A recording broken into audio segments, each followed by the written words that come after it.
अध्यक्ष महोदय, अभी कुछ दिन पहले बीजेपी का एक बहुत बड़ा नेता मिला मेरे को। उससे काफ़ी लंबी चर्चा हुई मेरी, और उसने जो जो बातें बताई वो इतनी चौंकाने वाली थी कि आप सब सुनोगे तो रोंगटे खड़े हो जाएंगे। उसने मेरे से पूछा कि केजरीवाल जी, आपको क्या लगता है मोदी जी अडानी की इतनी मदद क्यों करते हैं? मैंने कहा दोस्त हैं दोनों, इसीलिए करते हैं। कहता बस इसलिए।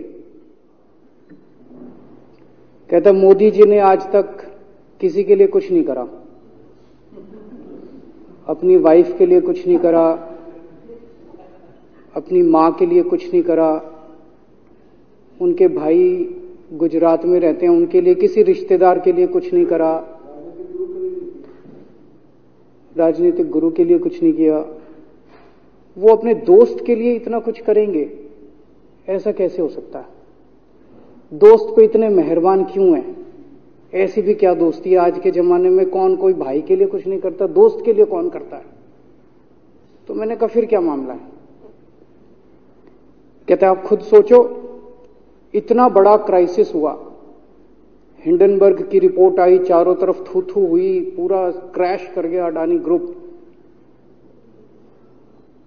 मोदी जी इतने स्वार्थी आदमी हैं कि अगर केवल मामला दोस्ती तक होता तो 2 मिनट में उसको साइड करते और कहते मेरा कोई लेना देना नहीं इससे।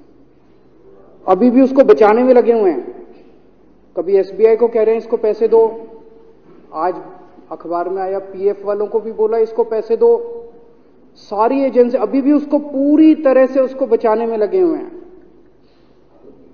तो मैं भी अचंभे में रह गया कि मामला तो कुछ अलग ही है। क्यों?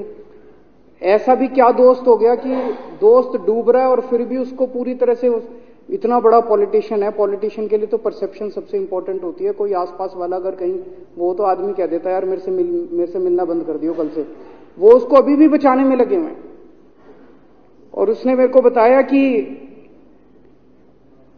मैंने कहा फिर मामला क्या है? तो कहता है जी अडानी तो केवल फ्रंट है, अडानी में सारा पैसा मोदी का लगा हुआ है। मैंने कहा ये कैसे हो सकता है? ये नहीं हो सकता। कहते हैं अडानी के अंदर सारा पैसा मोदी जी का लगा हुआ है, अडानी केवल फ्रंट है, अडानी तो केवल मोदी जी का पैसा मैनेज करता है, मैनेजर है। उसको 10%, 15%, 20% इतनी कमीशन मिलती है, बाकी सारा का सारा पैसा मोदी जी का लगा हुआ है। अगर कल को जांच हो गई, जेपीसी बैठ गई, ईडी की जांच हो गई, सीबीआई की जांच हो गई,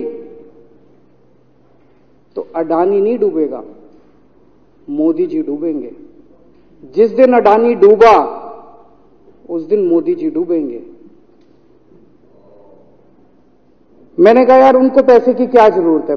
प्रधानमंत्री जी को, मोदी जी को, उनके ना आगे कोई ना पीछे कोई, उनको क्या पैसे की जरूरत है? तो कहता है सर पैसे की हवस होती है, लत होती है। कहता है इतने दुनिया में इतने बड़े बड़े अमीर आदमी हैं, उनको कोई अब और पैसे की थोड़ी जरूरत है, लगे पड़े हैं सारे, और पैसा और पैसा और पैसा। बोला हवस होती है। बोला जिस दिन अडानी दुनिया का सेकंड रिचेस्ट मैन बना था, अडानी दुनिया का सेकंड रिचेस्ट मैन नहीं बना था, मोदी जी दुनिया के सेकंड रिचेस्ट मैन बने थे। और अब मोदी जी का ख्वाब है, उनका सपना है कि वो दुनिया के रिचेस्ट मैन बनना चाहते हैं। प्रधानमंत्री तो बन गए, वो दुनिया के रिचेस्ट मैन बनना चाहते हैं। फिर उसने मेरे को एक एक करके, मैं बड़ा धीरे धीरे उसकी बातों पे, पहले तो मैं एकदम शॉक हो गया ये कह क्या रहा है कि अडानी के अंदर सारा पैसा मोदी जी का लगा है। फिर वे धीरे धीरे उसने एक एक करके बातें खोल के समझानी चालू की। कहता है मोदी जी श्रीलंका गए, श्रीलंका के राष्ट्रपति राजापाक्सा हैं। राजापाक्सा को मोदी जी ने जबरदस्ती करके वहां का विंड प्रोजेक्ट अडानी को दिलाया। क्यों दिलाया?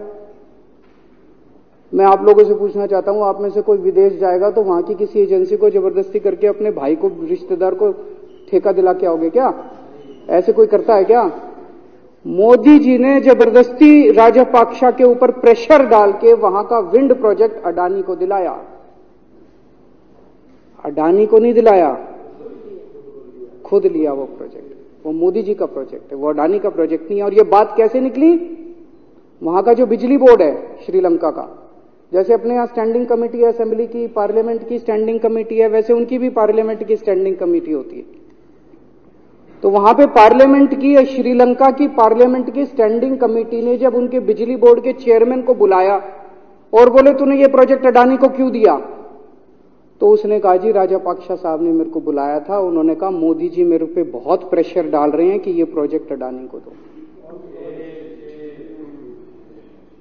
मोदी जी बांग्लादेश गए, बांग्लादेश वालों को बिजली खरीदनी थी, 1500 मेगावाट बिजली 25 साल के लिए।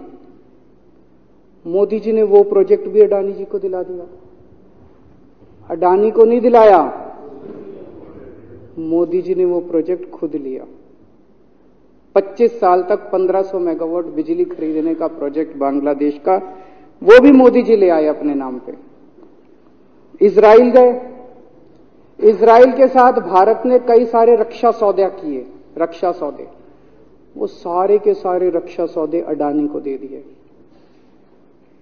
अडानी को नहीं दिए, मोदी जी ने खुद लिए। अभी 2-3 साल पहले 6 एयरपोर्ट की नीलामी हुई प्राइवेटाइजेशन के लिए, सरकार ने उनकी नीलामी करी, भाई प्राइवेट प्लेयर आके लो। उसमें एक कंडीशन थी कि उसी को दिया जाएंगे ये एयरपोर्ट जिसने पहले एयरपोर्ट का काम कर रखा है। हर सरकारी ठेके में होती है, हम सड़क बनाते हैं, कहते हैं भाई सड़क, जिसको ठेकेदार को सड़क बनाने का एक्सपीरियंस है उसी को दिया जाएगा। हम बिल्डिंग बनाते हैं, हम कहते हैं भाई ये पानी के वाटर ट्रीटमेंट प्लांट लगाते हैं, हम कहते हैं भाई जिसने WTP वाटर ट्रीटमेंट प्लांट इतने लगा रखे हैं उसी को दिया जाएगा। हम सीवेज ट्रीटमेंट प्लांट बनाते हैं, हम कहते हैं जिसको 20 साल का एक्सपीरियंस है, 15 साल का है, उसी को। इसमें भी ये कंडीशन थी कि जिसने इतने साल तक एयरपोर्ट चलाने का काम कर रखा उसी को दिया जाएगा। अब अडानी ने तो कर नहीं, मोदी जी ने तो कर नहीं रखा था, अडानी ने तो कर नहीं रखा था, तो क्या करते? आखिरी मोमेंट पे वो कंडीशन हटा दी गई, बोले कोई एक्सपीरियंस की जरूरत नहीं है। 6 एयरपोर्ट नीलामी पे थे, 6 के 6 एयरपोर्ट अडानी को दे दिए। अडानी को नहीं दिए, मोदी जी ने वो खुद 6 के 6 एयरपोर्ट खुद अपने नाम कर लिए। आज 2021 नवंबर में एयरपोर्ट टेक ओवर किए, 2023 1.5 साल हुआ है। 1.5 साल के अंदर आज एयरपोर्ट का 30%, पूरे देश का एयरपोर्ट का जितना धंधा है, बिजनेस है, उसका 30% बिजनेस जो है वो मोदी जी के पास है। 30%, 1.5 साल के अंदर इतना बड़ा भारत देश, इतने एयरपोर्ट, 30% एयरपोर्ट का बिजनेस आज मोदी जी के पास है।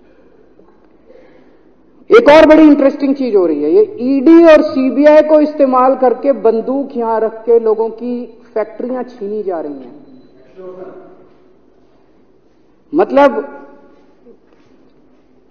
10 अक्टूबर 2018 को,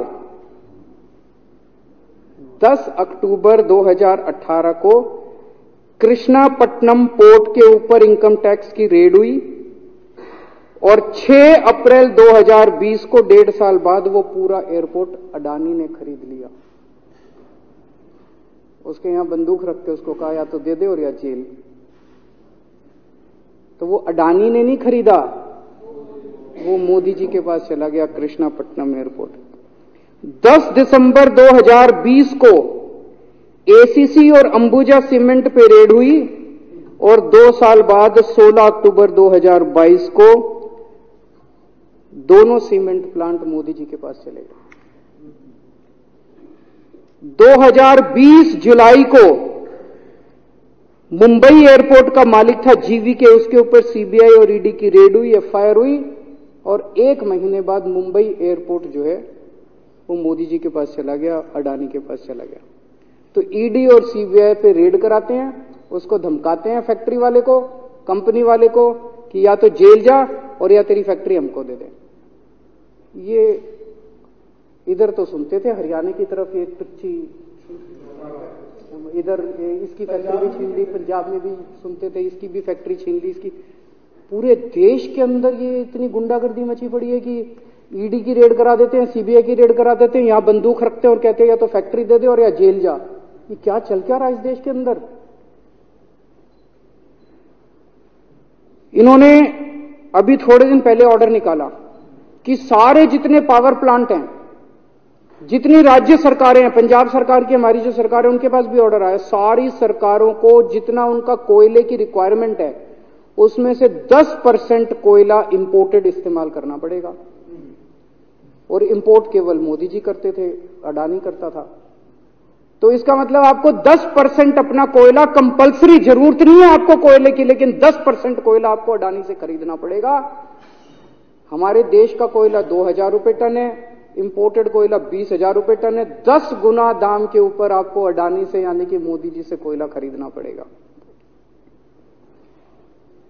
इन्होंने सुप्रीम कोर्ट का एक और, जब कोयला घोटाला हुआ था अपने देश के अंदर, तो सुप्रीम कोर्ट ने आदेश दिया था कि अब कोयले की खदानें किसी भी प्राइवेट वाले को नहीं दी जाएंगी, सारी खदानें सरकारें। तो इन्होंने कुछ खदानें राजस्थान सरकार को दे दी, कुछ खदानें छत्तीसगढ़ सरकार को, कुछ खदानें पंजाब सरकार को, सरकारों में बांट दी। बाकी पूरे देश में केवल राज्य सरकारों के पास खदानें हैं। केवल अडानी के केस में उन्होंने एक्सेप्शन करके अडानी को कोयले की खदानें दे दी और उसमें भी ऑर्डर कर दिया कि 4000 कैलोरी से कम वाला कोयला जो है उसको रिजेक्टेड माल माना जाएगा, जबकि वो सबसे अच्छा कोयला माना जाता है और वो रिजेक्टेड माल इसको फ्री में मिलता है।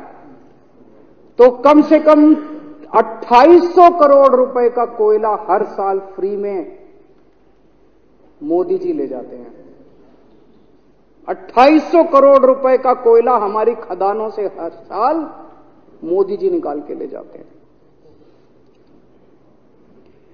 2014 में, अभी जो अतीशी जी ने कहा, 2014 में अडानी जी की यानी कि मोदी जी की जायदाद 50,000 करोड़ की थी।